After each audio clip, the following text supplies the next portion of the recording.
Assalamualaikum warahmatullahi wabarakatuh. Perkenalkan, nama saya Rosila Tansa Salsabila, nomor absen 21 dari kelas TI 3G, dengan NIM 20417200026. Izinkan saya untuk mempresentasikan hasil pengerjaan tugas saya untuk memenuhi ujian tengah semester mata kuliah pembelajaran mesin yang diampu oleh Bapak Septian Enggar Sukmana, SPD MT. Pada penugasan kali ini, saya mendapat bagian dataset yang kedua. Nah, pada dataset yang kedua ini merupakan dataset yang memuat data parking Birmingham dataset, yang mana terdapat 4 kolom. Di kolom pertama memuat record system code number, yang merupakan ID parkir mobil. Kemudian di kolom yang kedua ada capacity, yang memuat capacity atau kapasitas dari parking mobil tersebut. Kemudian di bagian kolom ketiga ada occupancy, yang merupakan berisi data atau informasi kapasitas parkir mobil yang terpakai berdasarkan waktu pada kolom last update. Nah, di sini pada kolom last update memuat record berupa tanggal dan waktu pengukuran. Oke, langsung saja lanjut di bagian Google Colabs. Di sini, dari data set tersebut, dapat saya simpulkan bahwasanya metode yang paling baik dan paling cocok digunakan ialah metode regresi linier. Kenapa? Karena pada dataset tersebut memuat variabel-variabel yang saling memberikan hubungan atau relasi sebab akibat. Nah, langkah pertama untuk memulai analisis dataset tersebut yang saya lakukan ialah melakukan mounting data yang saya simpan di dalam folder di Google Drive saya dengan cara melalui script berikut. Setelah melakukan mounting data untuk bisa dihubungkan ke dalam Google Colabs ini untuk melakukan analisis, kemudian ada tahap persiapan data. Pada tahap persiapan data ini, yang pertama saya lakukan ialah melakukan import library NumPy dan juga Pandas. Nah, pada masing-masing library ini saya berikan nama nama alias. Kenapa demikian? Karena menurut saya hal ini dapat mempermudah dalam proses nantinya. Kenapa? Ketika nama library ini terlalu panjang, maka akan mempersulit kita juga untuk memanggil nama library untuk bisa dilakukan suatu proses dalam analisis data. Sehingga di sini untuk library NumPy saya beri nama alias NP, kemudian pada library Pandas saya beri nama alias PD. Nah, setelah melakukan importing importing library, maksud saya di sini saya lakukan pembacaan data atau read data. Dengan yang pertama, saya mendeklarasikan sebuah variabel parking data yang menyimpan dataset yang akan kita lakukan analisis. Yang mana dataset ini saya simpan pada folder UTS dengan nama dataset2.csv. Nah, berhubung tipe data dari file dataset ini menggunakan CSV, sehingga ketika lakukan read dengan Pandas, maka ekstensinya kita juga menggunakan CSV. Setelah melakukan read, kemudian di langkah kedua yaitu melakukan penampilan data. Nah, di sini saya menampilkan data teratas menggunakan head, yang mana akan ditampilkan 5 data teratas, yang dimulai dari indexing 0. Nah, berikut adalah contoh datanya. Kemudian, selanjutnya saya lakukan pemahaman terhadap dataset ini. Kenapa ini perlu dilakukan? Karena pada prosesnya nanti kita memerlukan beberapa tipe data tertentu, misalnya. Atau juga kita perlu menganalisis seberapa besar sih datanya, atau data ini bertipe apa filenya, dan sebagainya.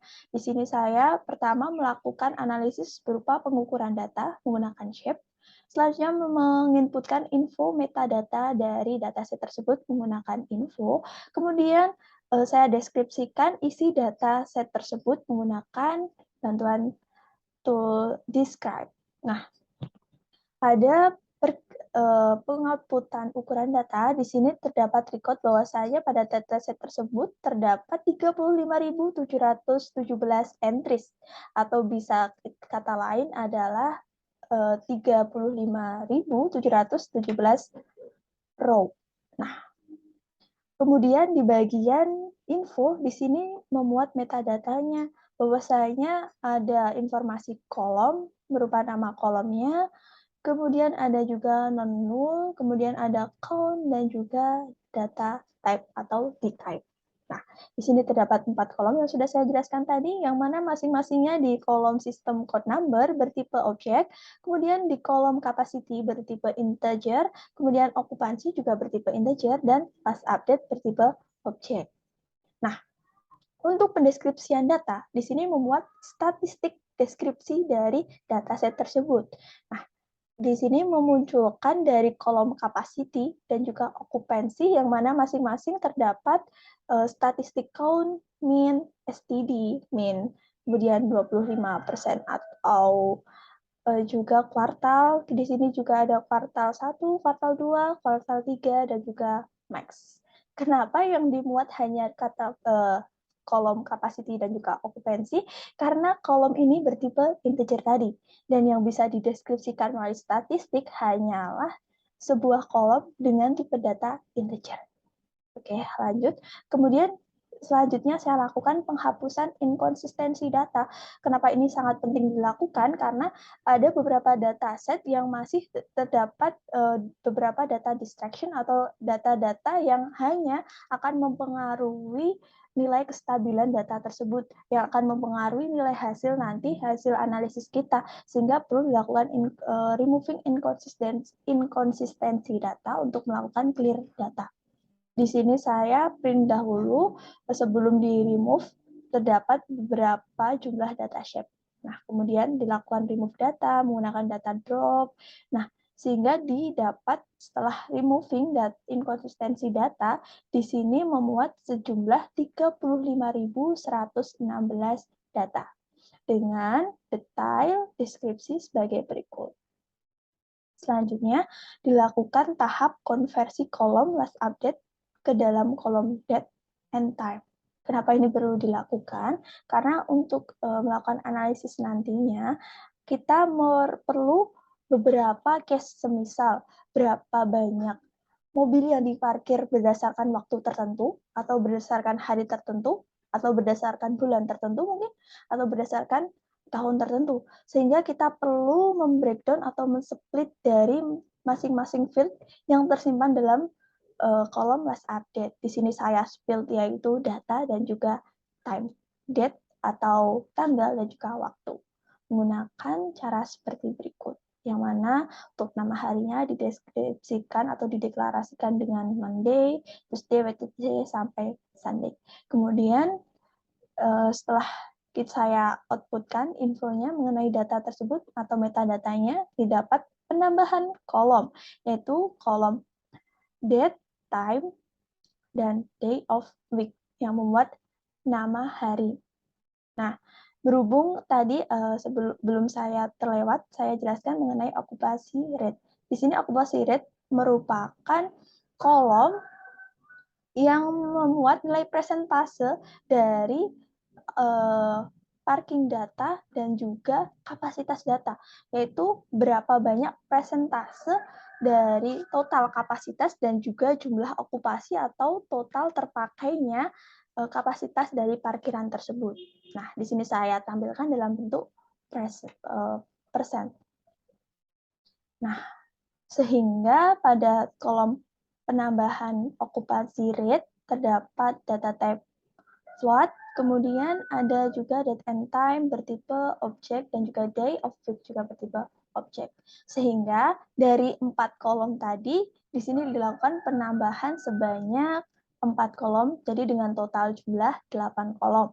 Yang mana penambahannya tadi ada occupancy rate, yang memuat informasi presentasi dari okupasi dan juga kapasitas dari parkir.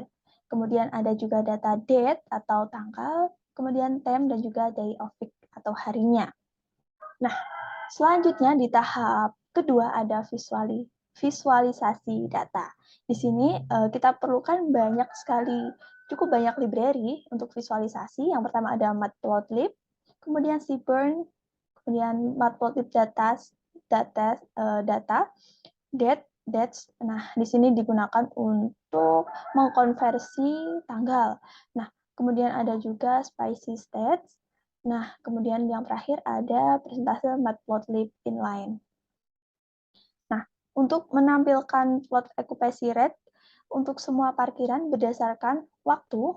Nah, di sini saya visualisasikan terkait hal tersebut, yang mana pertama-tama saya buat sebuah variabel bernama park name yang memuat data dari sistem code number tadi atau ID parkir mobil tadi dengan kolom yang unik, yang hanya jadi kita filter berdasarkan ID-nya. Maksudnya seperti itu. Kemudian di sini saya print, sehingga dari ribuan data tadi ternyata hanya ada beberapa jenis, mulai dari jenis yang pertama sampai ini, yang terakhir ada shopping.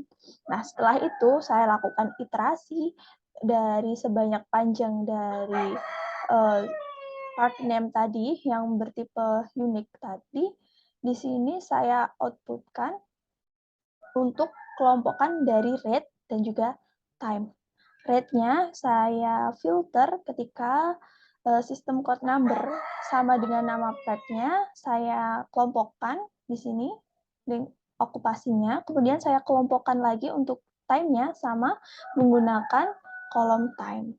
Kemudian saya plot menggunakan scatter. Nah, di sini juga saya definisikan untuk date formatnya agar bisa mempermudah atau juga bisa membagi dari data time tadi dalam waktu-waktu tertentu. Nah, kemudian di sini saya print untuk X label-nya memuat variabel time, kemudian untuk Y label-nya memuat okupasi rate. Nah, kemudian di sini saya juga printkan legend dari masing-masing dataset ini, sehingga diperoleh sebagai berikut, di mana setiap warna memuat masing-masing part name-nya. Nah, dibedakan dalam gambar berikut, yang mana untuk okupasi rate-nya dengan nilai minimal 0 dan juga max-nya ada 100 di sini. Kemudian untuk time-nya yang tadinya ada mungkin menitannya, saya konversi atau saya bulatkan menggunakan ini tadi, bantuan dari my mdates dari library Pandas tadi. Sehingga diperoleh waktu yang dikelompokkan pada pukul 8, 9, hingga pukul 5 sore. Nah, selanjutnya setelah saya outputkan okupasi rate dan juga time dari masing-masing jenis ID parkirnya, saya selanjutnya mengoutputkan sama dengan objek masing-masing dari ID parkir, tapi yang tadi berdasarkan time atau waktu, di sini saya ubah menggunakan date atau tanggal. Yang mana untuk source code-nya hampir sama. Di sini saya juga kelompokkan dari sistem code number tadi berdasarkan okupasinya, kemudian saya kelompokkan juga berdasarkan date. Selanjutnya saya print untuk X label-nya berupa date dan Y label berupa occupancy rate dengan hasil pengoutputan scatternya sebagai berikut. Sama untuk masing-masing titik berbeda warna ini menggambarkan jenis-jenis dari parkir mobil, sehingga jika dikelompokkan cukup padat ya untuk okupasi rate dan juga date-nya dari tiap hari. Nah, kemudian selanjutnya saya juga menampilkan rata-rata okupasi rate dari masing-masing parkiran atau di masing-masing ID parkir. Di sini saya tampilkan cut ID parkir untuk Y label, kemudian saya tampilkan rata-rata okupasi rate dari masing-masing jenisnya di bagian X label. Nah, selanjutnya saya tampilkan operasi visualisasi menggunakan SNS Fireplot atau Seaborn Fireplot, yang mana menampilkan untuk variabel X-nya berupa date, time dan day of week dan juga capacity. Sehingga dimuat untuk Y labelnya menggunakan okupasi atau tadi yang menginformasikan jumlah slot parkir yang terpakai pada kurun waktu tertentu tersebut. Nah, di sini bisa kita lihat. Kemudian selanjutnya setelah kita lakukan penampilan data, kita visualisasi, di sini saya lakukan encoding. Nah, kenapa perlu dilakukan encoding? Karena kita butuh variabel korelasi antara variabel mana yang saling terhubung dengan bantuan heatmap.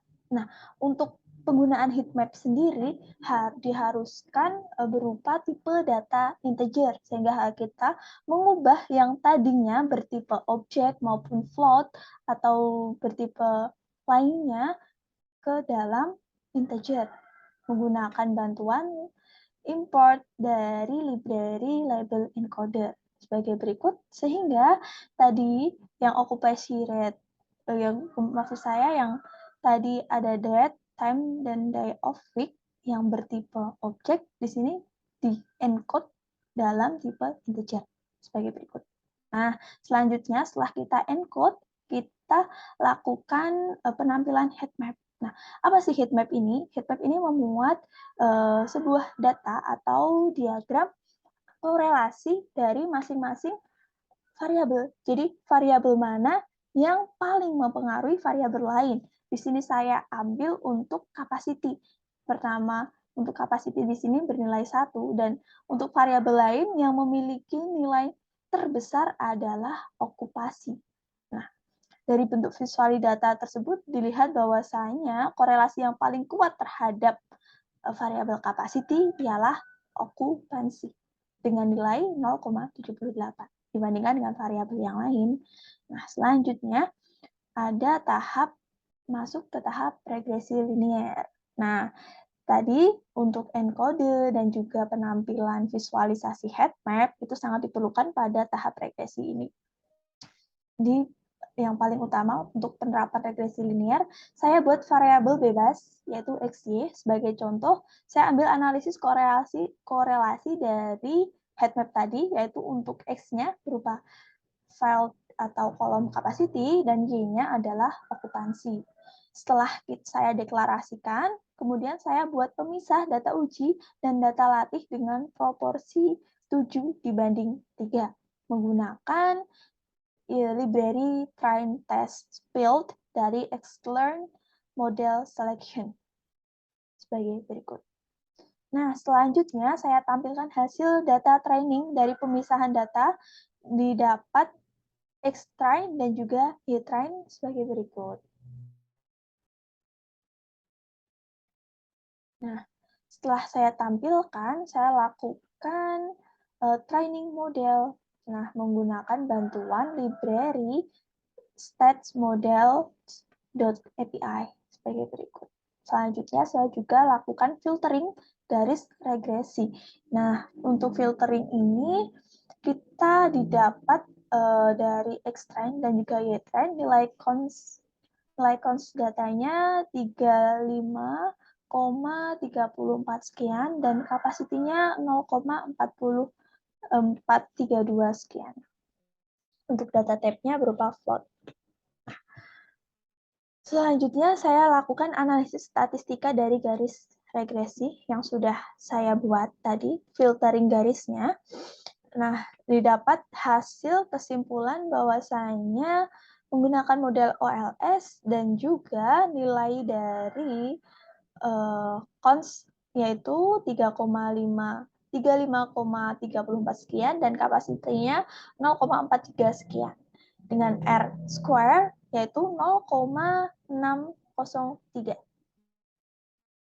Selanjutnya saya lakukan visualisasi dari garis regresi yang sudah saya buat menggunakan bantuan dari state model tadi. Nah, didapat gambar sebagai berikut, yang mana saya gunakan Xtrain dan juga YTrain, yang mana untuk itu dilakukan pengkalian atau menggunakan dari variabel cons dan juga kapasitinya tadi. Untuk Xtrain yaitu dikalikan dengan dikalikan dengan nilai cons dan juga y-trend dikalikan dengan nilai capacity. Sehingga didapat hasil sebagai berikut. Dari hasil visualisasi ini dapat diketahui bahwasanya antara data yang didapat pada blok atas dan juga blok bawah ini hampir sama. Jadi tidak ada tingkat perbedaan yang terlalu menonjol. Kemudian setelah saya lakukan regresi didapat sebagai berikut. Kemudian di langkah terakhir ada residual analis dipakai untuk mengetahui tingkat error dari variabel yang dipengaruhi, yaitu yang mana pendeklarasian variabel errornya atau residual di sini menggunakan actual y value dikurangi dengan y predicate value.